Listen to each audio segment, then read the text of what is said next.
윤석열 대통령과 한동훈 국민의힘 비상대책위원장이 갈등을 빚은 뒤 이틀 만에 전격적으로 만나면서 수습 국면에 들어갔습니다. 이후에 발언을 최대한 자제하면서 상황 관리에 주력하는 모습입니다.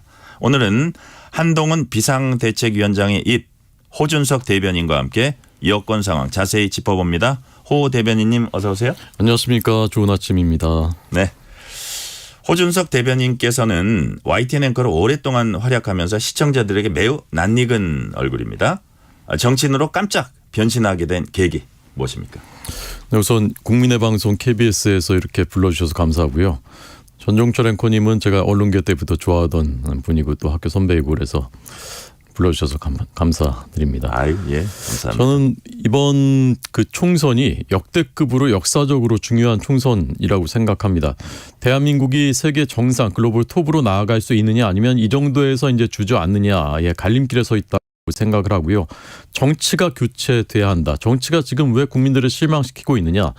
80년대 낡은 이념, 세계관으로 발목을 잡고 있는 세력이 있다고 저는 생각합니다. 독선과 오만과 이제는 특권 넘어서 부패하기까지 한 이 세력들이 퇴출돼야 퇴장해야 비로소 거기서 대화와 타협의 정치, 합리화 상식의 정치가 가능하다고 생각을 하고 그래서 그런 것에 그런 공적인 영역 그런 공적인 역할에 조금이라도 좀 봉사하고 싶다라는 그런 진심으로 결심을 하게 됐습니다. 네, 정치권에 들어오셨는데 그런데 정치권에서도 특히 주목받는 한동훈 비상대책위원장의 대변인으로 이제 선임이 됐어요. 네, 네.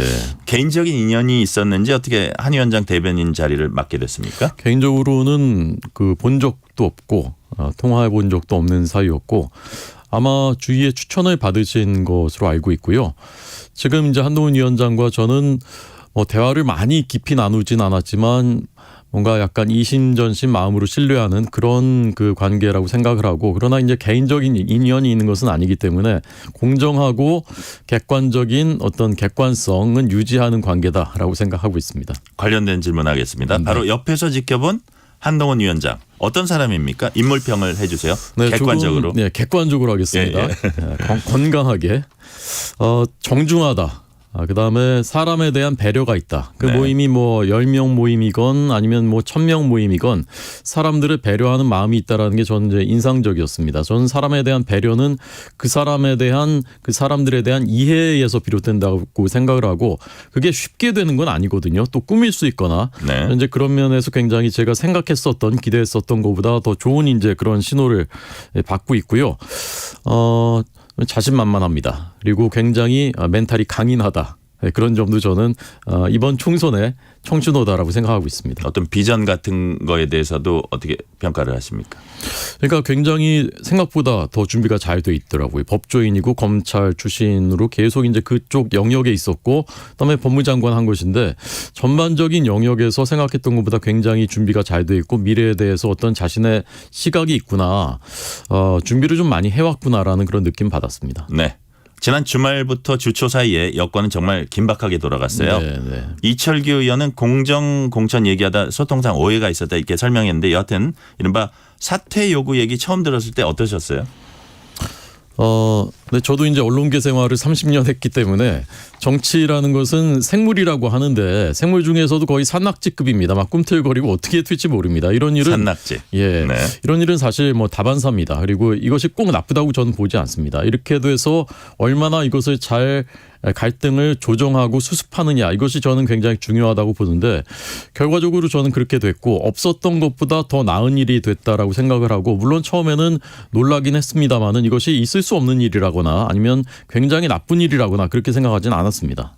말씀하신 대로 당정 최고 책임자 간에 갈등이 노출된 것도 이제 처음에 놀라웠는데 네네. 이틀 만에 또 갈등이 수습 국면에 들어간 것도 어떻게 보면 좀 극적이었어요. 네. 이런 부분은 어떻게 보셨어요? 그러니까 저는 양측의 국가를 위한 그리고 선민후사라는 이런 그 진심이 바탕에 깔려 있었기 때문에 이런 수습이 가능하다고 봤습니다. 기술적으로 어떻게 잘 봉합했다 이런 것을 넘어서 이번 총선 정말 중요하고 갈등과 이견이 있고 또 갈등과 이견이 있는 것은 당연한 일이기도 합니다. 아무리 친한 사이에도 부부 사이에도 싸울 때도 있는 것이고 친구 사이에도 갈라질 때가 있는 것이지 않습니까? 네. 그렇지만 그 바닥에 흐르는 공감대, 어떤 공통의 인식, 또 절박함 이런 것이 있다면 그것을 이제 해결해 나갈 수 있는 것인데 저는 그것이 있기 때문에 가능했고 또 그 윤 대통령과 한동훈 위원장 사이에 있었던 개인적인 신뢰 관계 이것도 결국은 굉장히 중요했다 그렇게 생각하고 있습니다. 이제 그 지금 최근의 과정에서 가까이서 지켜보셨을 텐데요. 네네. 갈등 노출과 봉합 과정에서 한동훈 위원장이 어떤 모습을 보였는지 또 측근들에게 어떤 말을 했는지 아직 잘 알려지지 않은 부분이 있으면 이제 말씀해 주시면 더 좋고요. 이 자리 빌어서 한번 말씀을 해 주세요. 네, 그게 이제 막 시끄러워지고 그 다음 날 그 지난 월요일이었죠. 아침 회의가 9시에 비대위 회의가 있고 8시 한 30분쯤에 이제 비대위원들하고 주요 당직자들이 모여서 간담회 같은 걸 이제 하거든요, 늘. 네. 그래서 이제 저희도 한동훈 위원장의 모습이 관심이었죠. 사실 그날 아침에 국회에 들어올 때 기자들이 먼저 이제 일문일답을 했고 그다음에 이제 회의장 들어왔는데 그냥 센 척하는 이런 게 아니라 진짜로 멘탈이 굉장히 좋구나 한동훈 위원장이 전혀 내색하지 않고 평소처럼 대화를 활기차게 쾌활하게 이어가면서 굉장히 여러 분야 여러 주제에 대해서 얘기를 나누고 하는 모습을 보면서 이렇게 흔들리지 않는 그런 리더에게는 굉장한 미덕이 아닌가 그런 그 모습을 하나 봤습니다. 그러니까 회의를 지장 없이 전혀 영향받지 않은 모습으로 이렇게 진행을 했다 그런 말씀이죠. 그러니까 회의 때는 당연히 그렇고 회의 때는 기자들이 다 이제 보고 있으니까 그 전에 이제 그 비공개로 모여 있을 때도 사실 이제 그 참석자들도 다 관심이었거든요. 어떤 모습으로 들어오고 어떤 표정일까. 그 얘기를 꺼내지는 아무도 않았지만 그런데 이제 평소와 다름없이 그런 똑같은 분위기가 유지되는 그런 모습을 보면서 좀 안도하기도 하고 그랬던 것 같습니다. 그렇습니다. 갈등 수습의 첫 단추는 이제 꿰다고 보고 네. 더 중요한 건 지금부터 어떻게 할지 상황 관리 어떻게 할지 여부인 것 같아요. 네. 핵심은 김건희 여사 문제 어떻게 대응할지 정리할지 뭐 이 문제인 것 같습니다. 네. 한 위원장께서는 몰카 공작이다 정치 공작이다 이런 전제는 확실히 하셨어요.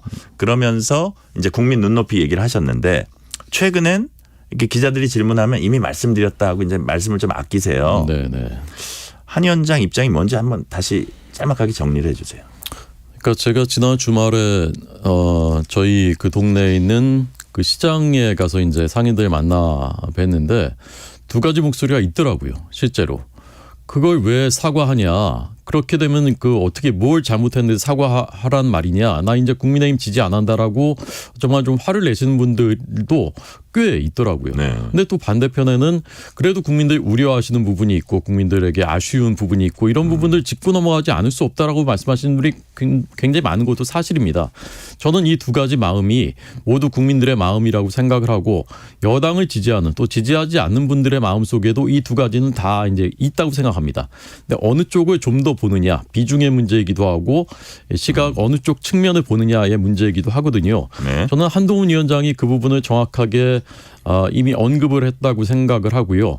그 부분에 대해서 이제 대통령실과 또는 여권 내부에서도 어느 쪽을 좀 더 볼 것이냐에 대한 그런 그 이견이 좀 있었던 것은 사실이고 그러나 이미 그 부분에 대해서는 양쪽이 다 국민들의 마음이라는 것을 언급하지 않았습니까? 한동훈 위원장이. 네. 그래서 이제 그 자세 그런 시각을 가지고 이 문제를 계속 풀어나가겠다라는 것이 견지되고 있다고 봅니다. 네. 그런 스탠스를 이제 견지한다 이런 말씀이시고요. 네. 관련해서 윤 대통령께서 방송사 대담이든 어떤 형식으로 하든 간에 네. 여기에 대한 설명 혹은 입장 표명이 있을 수 있다는 전망 특히 이제 일부 언론에서 보도하기 시작했어요. 그런 것들이 나오고 있는데 네. 어떻게 될 것 같습니까? 한 유력 일간지에서도 칼럼으로 이제 이런 내용이 있었더군요. 이 문제가 어쨌건 함정 몰카인데 그것도 이제 친북 인사인 것으로 그동안의 그 배경들을 쭉 보면 점점 이제 드러나고 있는데 우리 사회가 친북 인사의 함정 공작에 놀아나서야 되겠느냐. 김건희 여사께서 하신 것과는 별개로 이제 이런 목소리들이 조금씩 더 나오고 있는 것 같습니다. 진상을 알게 될수록. 네. 그래서 저는 두 가지가 중요하다고 봅니다. 진상을 좀 더 소상하게 국민들께 설명을 드리는 것이 필요하고요. 그다음에 이제 국민들께서 우려하시는 부분을 해소하는 것이 중요하다. 저는 그 우려를 해소하는 제일 근본적인 해법은 제도라고 봅니다. 시스템입니다. 시스템이 바뀌어야만 앞으로 이런 일이 재발되지 않을 수가 있습니다. 그 제도는 우리 국민들이 다 공감하고 있는 특별감찰관이 있고요. 그다음에 제2부속실이 있습니다. 다 야당도 해야 한다라고 얘기했었던 것들입니다. 그래서 이 두 가지에 대해서 전향적으로 지금 검토를 하고 있기 때문에 대통령께서 아마 이제 KBS 대담을 검토하고 계시다는 보도가 오늘 그 또 유력 언론에서 나왔는데 어떤 형식으로든 이런 부분에 대해서 진상을 또 알리시고 그다음에 이런 제도 개선을 비롯해서 국민들의 우려를 좀 풀어주시고 이런 것들이 필요하다고 보고 아마 있지 않을까 생각합니다. 네. 김건희 여사 논란에 유권자 10명 가운데 7명은 윤 대통령이 직접 입장을 밝힐 필요가 있다 이렇게 답한 여론조사가 있었습니다. 네. 이 조사는 YTN 의뢰로 엠브레인 퍼블릭이 2024년 1월 21일부터 22일까지 이틀간 전국 만 18세 이상 남녀 1000명을 대상으로 구조화된 설문지를 이용한 전화 면접조사 방식으로 진행됐고 자세한 내용은 중앙선거여론조사심의위원회 홈페이지에 참조하시면 됩니다. 많이 기다리셨어요. 이 조사 결과 어떻게 보셨습니까? 그러니까 그 앞에 이제 여권 지지하시는 분들의 그 여론은 제가 이제 좀 전에 제가 직접 현장에서 들은 것과 일치하고요. 네네. 하지만 우리 국민들은 여권 지지하는 분들만 있는 게 아니지 않습니까? 중도에 계신 그렇죠. 분도 계시고 지지하지 않는 분들도 계십니다. 대통령과 또 여당은 그분들 모두를 포괄하는 그분들 다 품어야 되는 대통령이고 또 여당입니다. 그러니까 그분들 목소리를 경청을 해야 되고요. 그분들의 우려를 어떻게 풀어드릴 것인가를 고민하는 것도 저희의 역할이고요. 그런 방향으로 지금 나아가고 있다고 생각합니다. 네. 이 와중에 김경률 비대위원 거취 문제에 대한 얘기가 좀 나오고 있어요. 네. 김 비대위원은 본인이 과하다고 인정한 발언에 대해서 이미 사과를 했고 네. 다만 이제 김건희 여사 사과를 요구한 입장은 이제 변함이 없다는 취지를 얘기를 하고 있습니다. 네. 여기 대해서 발언에 책임져야 한다 이런 지적도 있고 출마하려면 비대위원직은 사퇴해야 한다 또 이런 지적도 있더라고요. 네. 근데 한동훈 위원장은 관련 질문에 들은 바 없다 이렇게 일축을 하고 있고 네. 이 문제는 어떻게 보세요? 김경률 비대위원 사실 저도 이제 이번에 개인적으로는 처음 이제 알게 됐는데 밖에서 보던 이미지에 비해서 훨씬 더 겸손하고 되게 부드러운 분입니다. 네. 이게 발언할 때는 이제 강한 발언이 나오는데 사석에서는 굉장히 이제 부드럽고 겸손하고요. 김경률 비대위원이 그 출마를 위해서 사퇴한다면 박은식 비대위원하고 구자룡 비대위원도 또 있습니다. 그럼 3명이 사퇴를 해야 되거든요. 그럼 비대위를 어떻게 보면 뭐 다시 꾸려야 되는 이제 이런 문제가 이제 발생하게 되는 게 있고요. 한동훈 위원장이 항상 다양한 목소리를 자유롭게 개진하는 것이 민주적인 정당이고 그것이 이제 국민의힘의 역할이다라는 걸 강조하는데 김경률 비대위원이 그런 역할을 사실 많이 하고 있습니다. 밖에서 듣는 목소리 그래서 본인의 의견 플러스 그런 목소리를 내가 좀 대변해서 다양성을 높여야 된다라는 사명감도 있는 것 같습니다. 그래서 그런 회의에서 그런 이제 건강한 역할들을 하고 있거든요. 그래서 이제 사실 이 비대위 자체로만 보면 그 역할을 대체하기가 쉽지 않은 부분이 있습니다. 그렇지만 정치는 또 가능성의 예술이기 때문에 그런 정치적인 여러 가지 고려해야 될 점들 고려해서 예컨대 지금 말씀하신 그런 부분 그런 대안 그런 것이 뭐 전혀 가능성이 없다 이렇게 얘기할 수는 또 없는 상황인 것 같고요. 조금 더 지켜봐 주십시오. 네. 지금 이제 다양한 목소리 얘기하셨는데 그렇다면 뭐 중도층 표심 흡수라든지 이른바 이제 86 운동권 세력 청산이라든지 이런 역할을 김경률 비대위원이 할 거라고 이제 한동훈 비상대책위원회가 기대를 좀 하고 있다 이렇게 이해를 해도 되겠습니까? 네, 오늘 그 아침에 제가 한 신문 칼럼을 읽고 왔는데 김경률 비대위원은 이번 대선에도 그냥 공학적으로 봐도 굉장히 큰 공신입니다. 조국 사태 때부터 가장 용기 있게 목소리를 내서 그 진영에 견고하던 진영에 균열을 일으켰고요. 이재명 대표의 대장동 의혹에 대해서도 가장 먼저 공론화했었던 분이고 그래서 윤 대통령께서 후보 시절에 단독으로 만찬을 할 정도로 그 역할에 대해서 평가를 했던 그런 분입니다. 그리고 진영을 넘어왔죠. 또. 네, 그렇습니다. 네. 그리고 사실 마포을은 여기는 사실 그 전날까지도 저도 마포을은 어떻게 하냐. 여기는 정말 나가겠다는 사람조차 너무 험지인데 그랬었는데 이제 본인이 험지에 출마하겠다고 용기 있게 결단을 한 것이거든요. 저는 이제 그런 부분 좀 평가돼야 된다고 생각하고 마치 양지에 갑자기 전략 공천으로 꽂는 것처럼 이렇게 한 것은 좀 본질이 갑자기 이제 호도된 오인된 것이 아닌가 그렇게 생각을 하고 그런 측면들 좀 기억해 주셨으면 하는 바람입니다. 지금 말씀하신 이제 전략 공천인데 또 정치권에서는 계속 그 미묘한 일들이 벌어지잖아요. 네. 국민의힘 공천관리위원회가 공천 룰을 발표를 했는데 3번 이상 연속 패한 지역구 등이 전략 공천 지역으로 이제 선정이 됐어요. 네. 근데 거기 이제 서울 마포을, 인천 계양을 여기가 또 포함이 됩니다. 네. 여기가 김경률, 원희룡 두 사람을 전략 공천하기 위한 사전 작업이다 이런 주장도 또 나와요. 네. 이런 주장 어떻게 보세요? 그 규정에 대해서는 제가 조금 압니다. 왜냐하면 저도 이제 거기에 해당되는 곳이기 때문에. 그런데 네.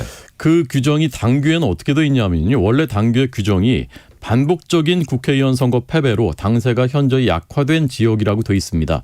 규정이 있는 겁니다. 그런데 오히려 이번 공관위의 결정은, 세부적인 결정은 이걸 더 사실은 강화한 겁니다. 왜냐하면 반복적인 패배라는 것은 조금 애매하거든요. 네. 두 번만 져서도 8년을 비어 있는 것입니다. 그러니까 두 번만 져도 어떻게 보면 적용할 수 있는 것인데 이걸 더 강화한 겁니다. 3번 연속으로 졌다면 구체적으로 3번이라고. 3번이면 12년 동안을 졌다는 얘기거든요.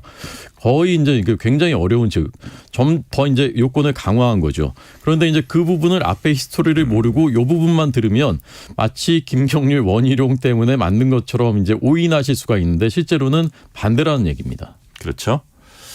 한동훈 위원장 어제 청년 간담회에서 청년들에게 미안하다. 네. 청년을 돕는 정치 하겠다 했습니다. 청년을 돕는 정치 뭡니까? 그 저희 비대위에 비대위원 중에 21세 윤도현 청년이 있습니다. 네. 그러니까 시설에서 자라나서 자립을 했고 자신과 같은 처지에 있는 청년들을 이제 돕고 있는 활동을 하고 있는, 아마 역대 집권여당의 지도부 가운데 최연소겠죠. 21살인데 회의 때마다 청년들, 특히 이제 자립을 준비하는 청년들에 대한 발언을 많이 하고 그 정책적인 대안을 지금 준비하고 있습니다. 저는 이런 모습들을 보면서 좀 진심과 진정성이 느껴집니다. 이 비대위가 과거처럼 정치인들만 모여 있는 것이 아니라 각 분야에, 그리고 각 여러 연령대의 사람들이 모여서 목소리를 대변하고 그것이 이제 정책적으로 구현되고 네. 이런 모습들 보면서 한동훈 위원장이 그 윤도현 위원의 발언이 끝난 다음에 한 번은 4월 10일 이전과 이후에 청년들, 특히 자립을 준비하는 청년들에 대한 정책은 근본적으로 달라질 것이다라는 약속을 한 적이 있습니다. 저는 그냥 말잔치가 아니라고 생각을 합니다. 저는 이제 그 언론인 생활 그만둔 뒤에 최근에 청년들을 더 많이 만나게 됩니다. 아무래도 네네. 지역에서도 만나고 그다음에 젊은 기자들도 만나는데 저는 굉장히 고무적입니다. 이 청년들을 보면서 대한민국은 된다라는 확신이 더 생겼습니다. 반듯하고 그다음에 굉장히 유능합니다. 네. 그래서 이 청년들 잘 도와주겠다는 진심이 있고 그렇게 해나가는 것이 국민의힘이 앞으로 해나갈 역할이라고 생각합니다. 네. 비명 또는 친문의원 지역구에 자객 공천을 한다는 등 이제 민주당도 공천 둘러싸고 시끄럽습니다. 공천을 둘러싼 민주당 상황 어떻게 평가하세요? 민주당에 지금 영입되는 분들이 많지가 않습니다. 국민의힘은 거의 매주 대규모로 이렇게 영입이 되고 다양한 또 젊은 분들이 많이 합류하고 또 그중에 험지대가 나가겠다고 자원하는 분도 많습니다. 그런데 민주당에 왜 영입이 잘 안 되고 있을까? 저는 합리화 상식이 깨졌다고 생각합니다. 당대표를 위해서 혐의가 중한데도 방탄에만 몰두하고 반대하면 거의 쫓아내다시피 해서 나가게 만들고, 이런 정당의 합리화 상식을 가진 사람들이 합류하기를 주저하는 것은 뭐 당연한 일이라고 생각을 합니다. 그래서 공천도 과연 합리적으로 상식적으로 사람들이 공감하는 부분으로 갈 것인가, 지금 돌아가는 양상을 보면 그렇지가 않은 것 같고, 저는 이것은 상대당이니까 안 됐으면 좋겠다 이런 것이 아니라 우리나라 정치의 큰 파트너이고 한 맥이기 때문에 잘 돼야 되고 국민들의 눈높이에 맞아야 되는데 사실 좀 걱정이 많이 됩니다. 네. 마지막으로 이제 시간이 얼마 없는데 네. 민주당은 윤 대통령과 한동훈 위원장 화재 현장 방문을 일종 화해쇼다 이렇게 비판하고 있어요. 짧게 여기에 대해서 좀 말씀해 주시죠. 정말 비극적인 안타까운 일이 일어났는데 상인들, 장사하시는 분들 입장에서 대통령이 직접 바로 오시고 또 여당 대표가 바로 오시고 함께 두 분이 대책을 논의하고 대책을 약속하고, 이것보다 더 위안이 되는 장면이 어디 있겠습니까? 대통령이 사진 찍으러 갔다라고 비판을 한다는데 사진을 대통령 셀카 찍으셨습니까?